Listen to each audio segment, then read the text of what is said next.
తెలంగాణ భవన్లో మీడియాతో chit chat చేశారు మాజీ మంత్రి కేటీఆర్. ఇవాళ నేను రాష్ట్రంలో ఉన్న 70 లక్షల మంది రైతులను అడుగుతున్నా, ఎవరెవరికైతే రైతు బంధు పడలేదో వాళ్ళని ఆలోచించమని అడుగుతున్నా. వీళ్ళని ఏ చెప్పుతోని కొట్టాలి, రైతు బంధు ఏ వాళ్ళని ఆలోచించమని అడుగుతున్నా. చెప్పుతోని కొడతారా, ఓటుతోని కొడతారా, మీ ఇష్టం. రైతు బంధు పథకం ఆపలే, ప్రతి సన్నాజోడు ఇంకా రైతు బంధు వేస్తలేడు అన్నట్టు. పోయిన సంవత్సరం మార్చి 31 వరకు కూడా ఆ సన్నాసులు రైతు బంధు వేయలే. ఫిబ్రవరి ఆఖరి వరకు మొత్తం రైతు భరోసా పథకాన్ని వేసే బాధ్యత మనది.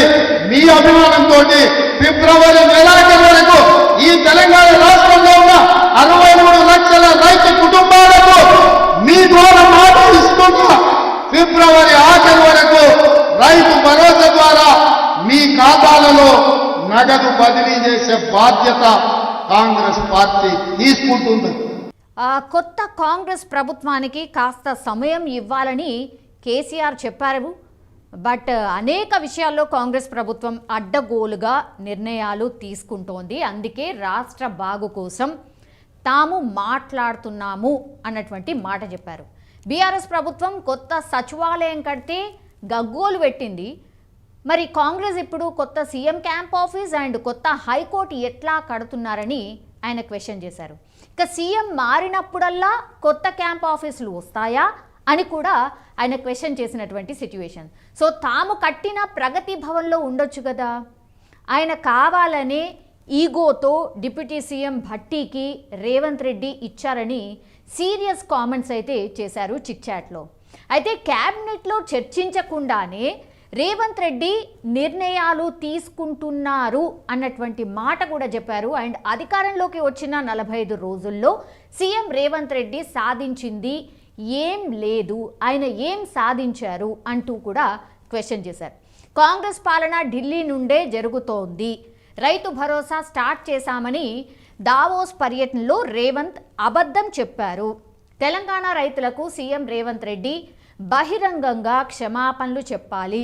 రైతు బంధు వెయ్యలేదు, కేవలం 2 ఎకరాలు వాళ్లకు మాత్రమే పడింది, మిగతా వాళ్ళ పరిస్థితి ఏంటి అంటూ కూడా ఆయన చిట్ చాట్లో క్వశ్చన్ చేశారు. సో కాంగ్రెస్ పార్టీకి ఒకవేళ నిజంగానే చిత్తశుద్ధి ఉంటే, ప్రేమ ఉంటే 100 రోజుల్లో హామీలను అమలు చేసి తీరాల్సిందే అంటూ కూడా మాట్లాడుకొచ్చినటువంటి సిచ్యువేషన్. 2 లక్షల రుణమాఫీ అన్నట్టు డిసెంబర్ 9 నాడు సోనియమ్మ జన్మదినం 2 లక్షల రుణమాఫీ. రైతులు మీరు పోయి ఉడుకురికి తెచ్చుకోండి, ఇప్పటిదాకా తీసుకోని వాళ్ళు ఉంటే డిసెంబర్ 8 దాకా ఓన్రి పోయి తెచ్చుకోండి, నేను సంతకం పెడతా అన్నాడు. డిసెంబర్ 9 పోయింది, జనవరి 9 పోయింది, ఫిబ్రవరి 9 వస్తుంది. చేస్తాడా? చెయ్యడు, చేయ శాత కాదు. ఎందుకంటే గుంపు మేస్త్రి గారికి ఇదివరకు పనిచేసిన తెలివి లేదు. ఏదో ప్రతిపక్షంగా ఉన్నప్పుడు డైలాగులు కొట్టుకుంటూ అవతల పడ్డాడు. నోటికి ఎంత వస్తా అంత ఒర్రుకుంటా, కేసీఆర్ మీద భూత పురాణం ప్రయోగించుకుంటా ఒర్రుకుంటా తిరిగిండు, ఒర్రుపోతాడు తప్ప ఆయనకి ఏం తెలియకేదో మాట్లాడిండు, ఫసాయించిండు. ఇలా కింద మీద పడతాడు. అందుకే నేను అంటున్నా, 2 లక్షల రుణమాఫీ చెయ్యనందుకు, రైతు భరోసా చాలు చేయనందుకు, రైతు భరోసా చాలు చేయకపోగా ఉన్న రైతు బంధు వేయనందుకు, తెలంగాణ రైతన్నలు రైతు బంధు అడిగితే చెప్పుతోని కొట్టమన్నందుకు రేపు ఓటుతో కొడతారు కరీంనగర్ లోక్సభలో కూడా కాంగ్రెస్ పార్టీని అనే మాట నేను మీకు విజ్ఞప్తిస్తాను. అందుకే నేను మీకు అనేది, ఈ ప్రభుత్వం 45 రోజులలోనే చాలా మందిని శత్రువులను చేసుకున్నది. 6.5 లక్షల మంది ఆటో డ్రైవర్లు, వాళ్ళ కుటుంబాలు ఇవాళ రెక్కాడితే గాని డొక్కాడని జీవులు, వాళ్ళు మంట మీద ఉన్నారు. వాళ్ళు ఇలా ఎదురు చూస్తాండ్రు, ఎక్కడ దొరుకుతారు కాంగ్రెస్ వాళ్ళు. రేపు జెడ్పీటీసీలో దొరుకుతారా, కౌన్సిలర్లు దొరుకుతారా, పార్లమెంట్లో దొరుకుతారా, సొసైటీ ఎలక్షన్లు దొరుకుతారా? యాడ దొరుకుతాడా కర్రు కాల్చి వాత పెట్టేందుకు 6.5 లక్షల మంది తమ్ముళ్ళు వాళ్ళు రెడీగా ఉన్నారు. మీరు చేయవలసింది ఒకటే. ఇప్పుడే వినోదన్న చెప్పిండు, 2189 బూత్లు ఉన్నాయి. బూత్కు ఒక్కరు చొప్పున సోషల్ మీడియా వారియర్గా, తెలంగాణ బలగంలో సైనికుడుగా మనం అపాయింట్మెంట్ చేసుకొని మీరు చేయవలసింది ఒకటే. మీ ఊళ్ళో కూడా ఆటోలు ఉంటాయి, మీ ఊళ్ళో కూడా ఆటో అన్నదమ్ములు ఉంటారు. వాళ్ళ కాడ పోయి మాట్లాడియండి, ఒక వీడియో తీసి మాకు పంపిండి. మేము మీకు పంపిస్తారు కాదు, మీరు కూడా మాకు పంపిండి. వాళ్ళ ఆవేదన ఏంది, వాళ్ళు ఏమనుకుంటారో అడుగుండి. ఫ్రీ సిలిండర్ 500 రూపాయలకు సిలిండర్. 3వది, ప్రతి మహిళకు 2,500 రూపాయలు. మరి ప్రతి మహిళకు 2,500 ఇస్తామని చెప్పి ఇంటింటికి గ్యారంటీ కార్డు ఇచ్చిండ్రు. ఆ గ్యారంటీ కార్డు మీద ప్రస్తుత ముఖ్యమంత్రి రేవంత్ రెడ్డి, ప్రస్తుత ఉప ముఖ్యమంత్రి బట్టి విక్రమార్క గారిద్దరు సంతకాలు పెట్టిండ్రు. నేను అడుగుతా ఉన్నా మిమ్మల్ని అందరినీ, రాష్ట్రంలో 1,57,00,000 మంది 18 ఏళ్ళు నిండిన మహిళలు ఉన్నారు. 1,57,00,000 మంది మహిళలు ఉన్నారు. మరి ప్రతి మహిళకి ఇస్తామని మీరే చెప్పిండ్రు. అలా రాసింది 420 పుస్తకంలో చూడండి. 420 పుస్తకంలో మహిళలకు ప్రతి నెల 2,500 భృతి అన్నారు. 1,57,00,000 మంది మహిళలకు ప్రతి నెల 2,500 ఇయ్యాల్సిందే. ఇక లోక్సభ ఎన్నికల్లో అయితే కాంగ్రెస్ బీజేపీల సత్తా ఏంటో ప్రజలు చూపిస్తారు. అండ్ అసెంబ్లీ ఎన్నికల్లో కేసీఆర్ను ఓడించి తప్పు చేశామని ఇప్పటికే ప్రజలు బాధపడుతున్నారు అంటూ కూడా ఆయన చిట్చాట్లో మాట్లాడినటువంటి సిట్యుయేషన్.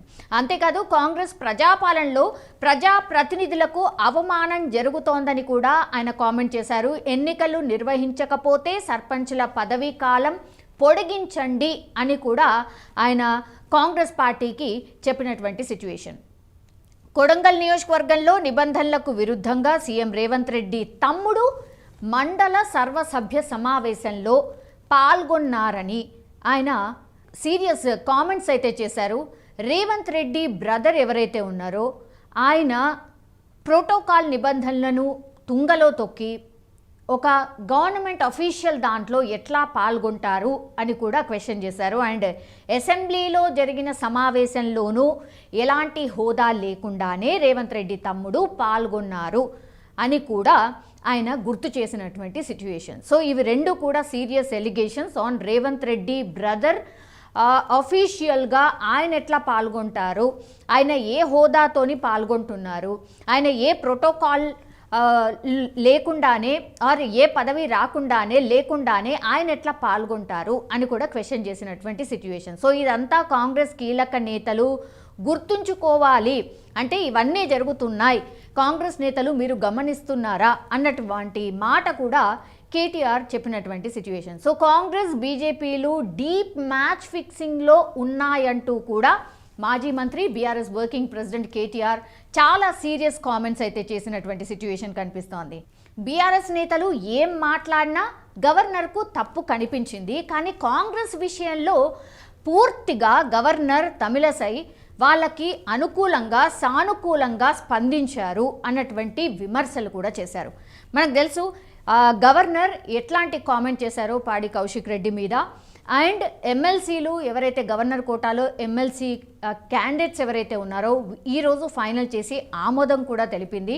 కాబట్టి టీఎస్పీఎస్సీ చైర్మన్ కావచ్చు, 2 ఎమ్మెల్సీ స్థానాలు కావచ్చు, గవర్నర్ ఆమోదం తెలిపారు. కాబట్టి ఇలాంటి వ్యాఖ్యలు చేసినట్టుగా స్పష్టంగా అర్థమవుతోంది. సో 2 ఎమ్మెల్యే కోటా ఎమ్మెల్సీ స్థానాలకు వేరువేరుగా నోటిఫికేషన్లు ఇచ్చి ఎమ్మెల్సీ స్థానాలు కాంగ్రెస్ పార్టీకి దక్కేలా చేశారు గవర్నర్ అన్నటువంటి అసహనాన్ని కూడా వ్యక్తం చేశారు కేటీఆర్. అండ్ తాము అనుభవం ఉన్న వారిని సలహాదారుగా నియమించుకుంటే గగ్గోలు పెట్టాడు రేవంత్ రెడ్డి. ఇప్పుడెలా రాజకీయ నాయకులను సలహాదారులుగా నియమించుకుంటున్నారు అన్నటువంటి సిట్యుయేషన్ ఆయన ప్రశ్నించారు కూడా. ఆయన పర్టికులర్గా ఒక పేరును ప్రస్తావించారు, వేం నరేందర్ రెడ్డి. సీఎం రేవంత్ రెడ్డికి ఏం సలహాలు ఇస్తారని ఆయనను నియమించుకున్నారు అని ఎద్దేవా కూడా చేశారు. సో కాంగ్రెస్ ప్రభుత్వం 5 ఏళ్ళు ఉంటుందా అనే అనుమానం కూడా ప్రజల్లో ఆల్రెడీ స్టార్ట్ అయిపోయింది అన్నటువంటి షాకింగ్ కామెంట్స్ కూడా చేశారు.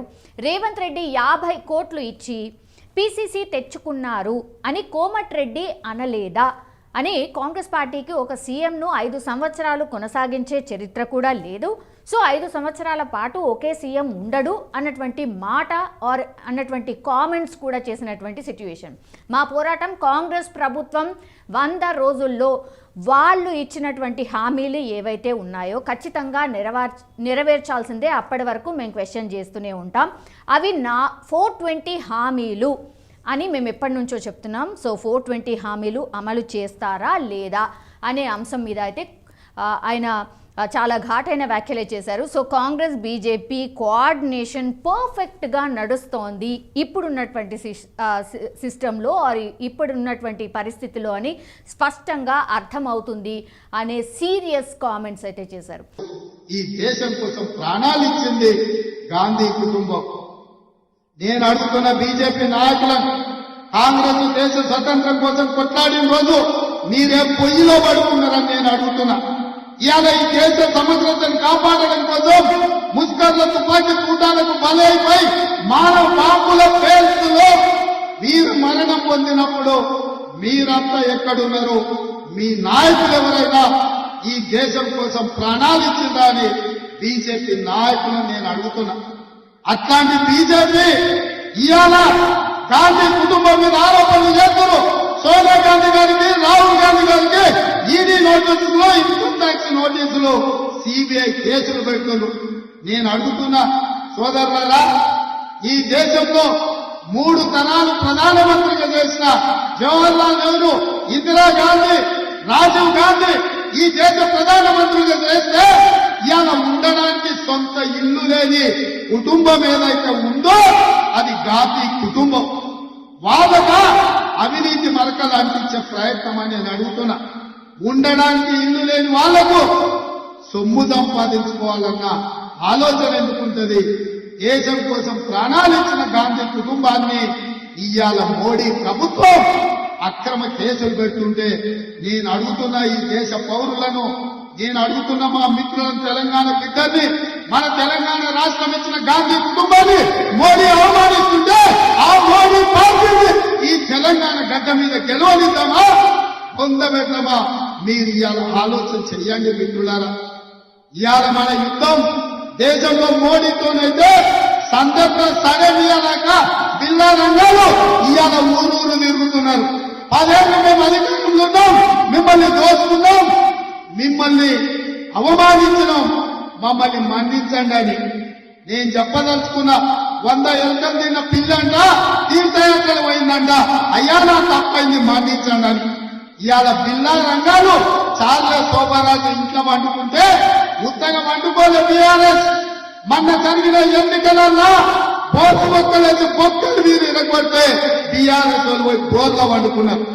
ఇవాళ ఓడిపోయి సిగ్గు లేకుండా మళ్లీ వీధుల్లోకి వచ్చి కాంగ్రెస్ పార్టీ ఇచ్చిన హామీలు అమలు చేయలేదని అంటూ నేను అడుగుతున్నా. మనం వచ్చి సరిగ్గా 50 రోజులు కాలే. ఎన్నికలకు వెళ్ళినప్పుడు ఏం చెప్పినాం మిత్రమా? నేను ఎన్నికల ప్రచారంలో ప్రతి సభలో చెప్పినా ఖచ్చితంగా డిసెంబర్ 9, 2023 నాడు ఇందిరమ్మ రాజ్యం ఏర్పడుతుంది, ఎల్బీ స్టేడియంలో ప్రమాణ స్వీకారం చేస్తాం, సోనియమ్మ వస్తుందని, సోనియమ్మ సమక్షంలో ఇక్కడనే ప్రభుత్వాన్ని ఏర్పాటు చేస్తామని చెప్పిన మాట నిలబెట్టుకున్నామా మనం? మీ అందరి సహకారంతోనే కదా ఇదే ఎల్బీ స్టేడియంలో సోనియమ్మ సమక్షంలో మన ప్రభుత్వం ఏర్పడ్డది. ప్రభుత్వం ఏర్పడ్డాక 100 రోజుల్లో మన హామీలు అమలు చేస్తామన్నాం. సో ఈ కామెంట్స్ తర్వాత ఈ రోజు కాంగ్రెస్ పార్టీ ఎల్బీ స్టేడియంలో ఒక సభ నిర్వహించింది. దీనికన్నిటికీ రియాక్షన్స్ అయితే వచ్చాయని చెప్పొచ్చు. ఎందుకంటే 6 గ్యారంటీల అమలుపై ముఖ్యమంత్రి రేవంత్ రెడ్డి కీలక వ్యాఖ్యలు చేశారు, ఆర్ కీలకంగా ఒక సూచన చేశారు, ఆర్ ఇన్ఫర్మేషన్ ఒక రకంగా ఇచ్చారు అని కూడా చెప్పొచ్చు. ఎందుకంటే Telangana Congress party booth level leaders సమావేశాన్ని నిర్వహించారు ఈరోజు. ఈ సభలో రేవంత్ రెడ్డి పాల్గొని ఆయన మాట్లాడుతూ అధికారంలోకి వచ్చిన 2 రోజుల్లోనే 2 గ్యారంటీలు అమలు చేశాము అంటూ ఇప్పుడు ఎవరైతే నాయకులు మాట్లాడుతున్నారో వాళ్ళందరికీ కౌంటర్గా ఆయన గుర్తు చేసినటువంటి సిచ్యువేషన్. జస్ట్ 2 రోజుల్లోనే 2 గ్యారంటీలు అమలు చేసి చూపించాం. అండ్ ఫిబ్రవరి 2వ వారంలో మరో 2 గ్యారంటీలు అమలు చేస్తామని కూడా ఆయన ఈరోజు సభాముఖంగా అనౌన్స్ చేశారు. అంతేకాదు ఫిబ్రవరి నెలాఖరు వరకు రైతు భరోసా ద్వారా నగదు కూడా అందిస్తామని కూడా ఆయన హామీ ఇచ్చినటువంటి సిచ్యువేషన్. చాలా మంది క్వశ్చన్ చేస్తున్నారు, రైతు భరోసా ఆర్ రైతు బంధు అనేటువంటిది రైతు భరోసాగా మారింది కాబట్టి రైతు బంధు ఎప్పుడు వేస్తారు? ఎందుకంటే 2 ఎకరాల వాళ్లకు మాత్రమే రైతు బంధు అందింది. సో మిగతా వాటికి ఎప్పుడు అందిస్తారు అన్నటువంటిది రైతులు క్వశ్చన్ చేస్తున్నారు. మీడియాలో కథనాలు వస్తున్నాయి కాబట్టి ఇది నెగిటివ్ ఎక్కడ అవుతుందా అన్నటువంటి సిచ్యువేషన్లో ఈరోజు రేవంత్ రెడ్డి ఒక క్లారిటీ అయితే ఇచ్చేశారు. అన్ని ఏవైతే పేమెంట్స్ ఉన్నాయో అవన్నీ కూడా పక్కన పెట్టేసి ఫస్ట్ రైతుల ఖాతాలో రైతు భరోసా అని మనం ఏదైతే ప్రామిస్ చేశామో అవన్నీ కూడా వేస్తూ వెళ్ళండి అన్నటువంటిది అధికారులకు కూడా ఒక ఆదేశం అయితే జారీ చేశారు. అండ్ ఈరోజు సభలో కూడా అదే చెప్పారు. అయితే ఆల్రెడీ 1 and 2 ఎకర్ల వాళ్ళకి ఆల్రెడీ పడింది. బట్ 5 ఎకరాల వాళ్లకు రైతులందరికీ కూడా ఈ ఫిబ్రవరి నెలాఖరు వరకు పూర్తిగా అందజేస్తాము అన్నటువంటి ప్రామిస్ని ఈరోజు స్పష్టంగా సభలో రేవంత్ రెడ్డి చెప్పిన సిచ్యువేషన్. సో పదే పదే బీఆర్ఎస్ నేతలు చేస్తున్న మేస్త్రీ కామెంట్స్ పై కూడా రేవంత్ ఘాటుగానే రియాక్ట్ అయ్యారు అని చెప్పొచ్చు. ఎందుకంటే అవును, నేను మేస్త్రీనే, తెలంగాణను పునర్నిర్మించే మేస్త్రీని అని కూడా ఆ కీలక వ్యాఖ్యలు చేశారు. ఆర్ కౌంటర్గా ఆయన వ్యాఖ్యలు చేశారని కూడా చెప్పొచ్చు. అండ్ వచ్చే పార్లమెంట్ ఎన్నికల్లో మోడీని ఓడించి రాహుల్ గాంధీని ప్రధాని చేయాలని కూడా కార్యకర్తలందరినీ ఉద్దేశించి ఆయన ప్రసంగిస్తూ చెప్పినటువంటి సిచ్యువేషన్. ఆ విధంగా సంక్షోభంలో ఉన్న ఈ దేశానికి బలమైన నాయకత్వాన్ని అందించి ప్రధానమంత్రి రాష్ట్రపతి పదవులను త్యాగం చేసి ఈ దేశాన్ని మళ్లీ శత్రు దుర్భేద్యమైన దేశంగా శ్రీమతి సోనియా గాంధీ గారు తీర్చిదిద్దారు. వారి స్ఫూర్తితోనే 2004లో రాహుల్ గాంధీ గారు ఎంపీ అయ్యింది. నేను అడుగుతున్న మిత్రులారా, చాలా మంది మొదటిసారి ఎమ్మెల్యేలు అయినప్పుడే 6 నెలలు తిరగకముందే నన్ను ఎవరు మంత్రి చేస్తలేరు, నన్ను ఎందుకు ముఖ్యమంత్రి చేస్తలేరు అని అడిగే రోజులు. కానీ 2004లో 2003లో 10 సంవత్సరాలు కాంగ్రెస్ పార్టీ అధికారంలో ఉంటే రాహుల్ గాంధీ గారు మంత్రి గాని, ప్రధానమంత్రి గాని, రాష్ట్రపతి పదవి గాని అడగలేదు. పదవులు త్యాగం చేసి ప్రజలలో ఉండి ప్రజల తరఫున కొట్లాడి మేధావి అయిన మన్మోహన్ సింగ్ను ప్రధానమంత్రిని చేసిండ్రు, ప్రణబ్ ముఖర్జీని రాష్ట్రపతిని చేసిండ్రు. త్యాగం అంటే రాహుల్ గాంధీది, త్యాగం అంటే సోనియా గాంధీది, మరణం అంటే వీర మరణం అంటే రాజీవ్ గాంధీది. ఈ దేశం కోసం ప్రాణాలు ఇవ్వడం అంటే, రక్తం దారవేయడం అంటే అది ఇందిరమ్మ త్యాగం. త్యాగం అంటే మేము, త్యాగం అంటే మా నాయకులు. ఈ దేశం కోసం ప్రాణాలు అర్పించిన పార్టీ కాంగ్రెస్ పార్టీ. ఈ దేశానికి స్వతంత్రం ఇచ్చిన పార్టీ కాంగ్రెస్ పార్టీ. 4 కోట్ల తెలంగాణ ప్రజలకు తెలంగాణ ఇచ్చిన పార్టీ కాంగ్రెస్ పార్టీ. నేను అడుగుతున్న మిత్రులారా, ఇవాళ భారతీయ జనతా పార్టీ నాయకులు మాట్లాడుతున్నారు, అఖండ భారత్ అంటున్నారు. అఖండ భారత్ కోసం 100 కోట్ల ప్రజల కోసం స్వతంత్రం కోసం ప్రాణాలు ఇచ్చినప్పుడు మీ దగ్గర ఉన్న నరేంద్ర మోడీ మీరు కాకుండా కనీసం మీ పెప్పుడు పుట్టిందా ఈ దేశం కోసం త్యాగం చేసిందా అని నేను అడుగుతున్నా. ఈ దేశ స్వతంత్రం కోసం కొట్లాడింది కాంగ్రెస్, ఈ దేశానికి స్వతంత్రం తెచ్చింది కాంగ్రెస్, ఈ దేశం కోసం ప్రాణాలు ఇచ్చింది గాంధీ కుటుంబం. నేను అడుగుతున్న బీజేపీ నాయకుల 18 ఏళ్లకే ఓటు అండ్ యువత కంప్యూటర్లు పరిచయం చేసింది రాజీవ్ గాంధీనే అన్నారు. అండ్ కాంగ్రెస్ దేశం కోసం పోరాటం చేసినప్పుడల్లా ఈ బీజేపీ పార్టీ ఎక్కడ ఉందో ఒకసారి గుర్తు చేసుకోవాలి అన్నటువంటి వ్యాఖ్యలు కూడా చేశారు. మీ నాయకులు ఎవరైనా దేశం కోసం ప్రాణాలు ఇచ్చారా అని కూడా సీఎం రేవంత్ రెడ్డి క్వశ్చన్ చేసినటువంటి సిచ్యువేషన్. ఈ దేశం కోసం బీజేపీ చేసిన త్యాగాలు ఏంటో చెప్పాలని కూడా డిమాండ్ చేశారు. సో బీజేపీ నాయకులకు, బీఆర్ఎస్ నాయకులకు అందరికీ కౌంటర్గా ఈరోజు సీఎం రేవంత్ రెడ్డి మాట్లాడినటువంటి సిచ్యువేషన్ అయితే మనకు కనిపిస్తోంది. సో ఎప్పుడైతే మార్చిలో బీఆర్ఎస్ పార్టీ అంటే అధికారంలోకి రాకంటే ముందు బీఆర్ఎస్ పార్టీ మార్చిలో మేము రైతు బంధు డబ్బులు వేస్తాము అన్నటువంటి మాట ఇచ్చింది. బట్ అది నెరవేర్చకపోగా ఇప్పుడు మేము వచ్చిన తర్వాత పూర్తిగా ఖజానాను ఖాళీ చేసి ఇప్పుడు అమలు చేయండి, ఎప్పటి నుంచి అమలు చేస్తారు అని ఎలా అడుగుతారు అన్నటువంటి మాట కూడా అడగడం జరిగింది. సో ఒక రకంగా బీఆర్ఎస్ వర్సెస్ కాంగ్రెస్ పార్టీగా మారిపోయింది అని చెప్పొచ్చు. దావోస్ పర్యటన నుంచి మొదలైనటువంటిది ఈ రోజు వరకు కూడా ఇంకా కూడా మాటల యుద్ధం కొనసాగుతూనే ఉంది. సో అన్ని అంశాలని టచ్ చేస్తున్నారు. అన్నిటికీ అంటే బీఆర్ఎస్ ఒకవేళ మాట్లాడితే కాంగ్రెస్ కౌంటర్ ఇస్తోంది, కాంగ్రెస్ ఒకవేళ మాట్లాడితే బీఆర్ఎస్ కౌంటర్ ఇస్తోంది. మరి ఇది ఎక్కడి వరకు దారి తీస్తుంది? కానీ ఒకటి, అమలు చేసే హామీలు ఏవైతే ప్రామిసెస్ చేశారో అందరూ ఎదురు చూస్తున్నారు ఎప్పటి వరకు వస్తాయి అన్నటువంటిది. ఈ రోజు అయితే ఒక క్లారిటీ వచ్చింది. రైతులకు సంబంధించి అయితే పెద్ద ఇష్యూగా ఉండింది. రైతులకు రైతు బంధు ఇవ్వబోతున్నాం, ఎందుకంటే అన్ని పేమెంట్స్ని పక్కన పెట్టేసి ఇప్పుడు రైతులకైతే డెఫినెట్లీ మేము రైతు భరోసా కింద ఏదైతే ప్రామిస్ చేశామో ఫిబ్రవరి నెలాఖరు వరకు ఇవ్వబోతున్నాం.